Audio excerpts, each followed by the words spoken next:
NEET के last 100 days ये वो फेज़ होता है जहाँ मैक्सिमम एस्पिरेंट सबसे ज़्यादा मेहनत करते हैं, और यही वो फेज़ है जहाँ 90% स्टूडेंट्स अपनी रैंक डिस्ट्रॉय कर देते हैं। और मैं ये किसी को डिमोटिवेट करने के लिए नहीं कह रहा, मैं ये इसलिए कह रहा हूँ क्योंकि हर साल सेम पैटर्न रिपीट होता है। अब नीट के लिए लगभग 100 दिन बचे हैं, और अगर आपको लग रहा है कि आप बहुत ज़्यादा पढ़ रहे हो पर फिर भी कॉन्फिडेंस कम हो रहा है, तो ये वीडियो आपके लिए है। एंड तक देखना, क्योंकि लास्ट में मैं बताऊंगा कि टॉप 10% एस्पिरेंट्स क्या अलग करते हैं। लास्ट 100 डेज आते ही सबसे पहली चीज़ जो होती है वो है पैनिक। सडनली सिलेबस इनकम्प्लीट लगने लगता है, दूसरों के मार्क्स ज़्यादा लगने लगते हैं।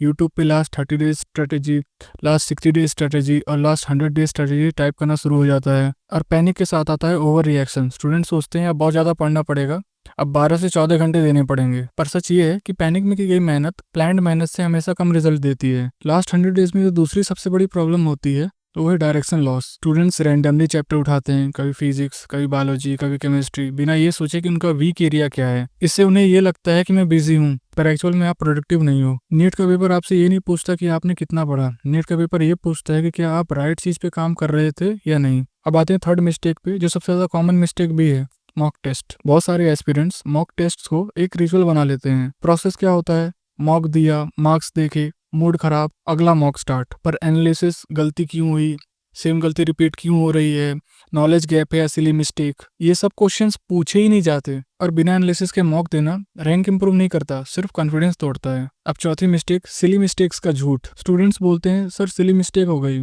पर सच सुनोगे सिली मिस्टेक सिली नहीं होती, ये होती lack of focus, lack of revision, lack of exam temperament. Topper और एक एवरेज एस्पिरेंट में ज्यादा डिफरेंस नॉलेज का नहीं होता है, डिफरेंस होता है एग्जाम हॉल में कम गलती करने का। अब मिस्टेक 5, जो लास्ट 100 डेज में की गई सबसे बड़ी या सबसे डेंजरस मिस्टेक होती है, नया पढ़ना। नई बुक्स, नए नोट्स, नए टीचर्स, नए यूट्यूब चैनल्स, ये सब आपको एक फॉल्स होप देते हैं। लगता है कि शायद ये नया मटेरियल मुझे बचा लेगा, पर सच ये है कि लास्ट 100 डेज में नया पढ़ना पुराने कंसेप्ट को भी वीक कर देता है। इस फेज का काम होता है जो आता है उसको पॉलिश करना, वीक टॉपिक्स को स्ट्रेंथन करना और रिवीजन साइकिल्स बनाना। और अब सिक्स्थ और लास्ट मिस्टेक, कंपैरिजन और सेल्फ डाउट। लास्ट 100 डेज में कंपैरिजन पीक पे होता है। Telegram groups, WhatsApp groups, Instagram reels, सब जगह लगता है कि सब मुझसे आगे हैं। और कंपैरिजन का रिजल्ट होता है सेल्फ डाउट, और सेल्फ डाउट सबसे बड़ा रैंक किलर है। नीट सिर्फ नॉलेज का एग्जाम नहीं है, नीट प्रेशर में डिसीजन लेने का भी एग्जाम है। अब मैं आपको बताता हूँ कि टॉप 10% एस्पिरेंट्स क्या अलग करते हैं। टॉप 10% एस्पिरेंट्स ज़्यादा नहीं पढ़ते,